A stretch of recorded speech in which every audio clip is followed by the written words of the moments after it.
What's up again, YouTube? It's Adam with Blue Collar Reef, giving you a quick update on the 40-gallon breeder upstairs tank. Like I saw in one of my previous videos, this is the much more simplistic of aquariums as far as filtration. Hang on the back skimmer and filter.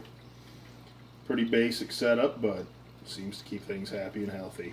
You can see we've got just 3 fish in there. The one clown, yellow loris wrasse, and then blue spot puffer. Blue spot puffer was an addition because my tank had become overrun with fermented snails. I'm talking like in the hundreds, possibly thousands. And I also had a nice set of colonizing hydroids that popped up out of nowhere. So I got tired of it and added him, and he probably ate a couple hundred a day until he dramatically cut back the population, which was a huge help for the tank. So definitely not recommended for most reef tanks. Seems to do fine with soft corals, things like that, but I certainly wouldn't put him in an SPS tank because he'd probably eat them. But, you know, if it's a last resort, it's better than tearing down the tank, that's for sure. The one thing that's changed since the last time I showed this tank is you notice the rock over in the right hand corner is covered with this macroalgae. Started out with one growing and it just keeps growing. Honestly, I just think it looks kind of cool, so I leave it alone. I could easily pick it out of there, but kind of different and something you don't see in every aquarium, so I just leave it be. Again, this is my starter tank I've had for years. It doesn't get quite the attention the basement tank does, but I still like it. Everything's happy and healthy, growing well, so it doesn't need a whole lot of maintenance. You can see the trumpet coral there to the right of that rock, obviously doing well.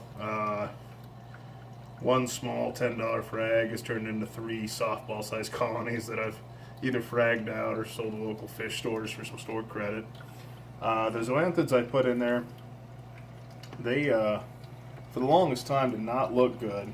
I simply moved them 3 inches to the right to put them on top of a rock where they got a little better flow, and they've grown and multiplied and they're doing much better.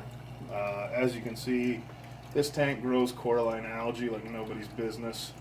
I didn't even bother to scrape the front for this video just to kind of show you how it grows. That's probably 2 weeks worth of growth all over there. And for those of you unfamiliar, if you're growing coralline real well, your corals are going to do just fine too. It's basically the same nutrients, same lighting, same things it needs to grow. That's what most corals need as well. But all in all, the tank's real happy and healthy. Like I said, you know, there's a little algae in there, a few things like that, but overall it's a healthy tank. Very low maintenance other than weekly water changes. I do about 10% just to keep all the nutrients where they need to be. But yeah, fish are happy. They eat a ton. Again, my remitted population has been significantly destroyed, as well as the hydroids, thanks to the puffer. So he's been a cool bonus. He's not happy now because we're filming him and not feeding him. That's why his color's a little lighter. If I had food in my hand, he'd be pretty pumped. But yeah, that's where this tank's at for right now. Again, pretty basic. This would be if you're certainly trying to start on a budget and you know you've got to live within your means in this hobby. This is not a bad way to go.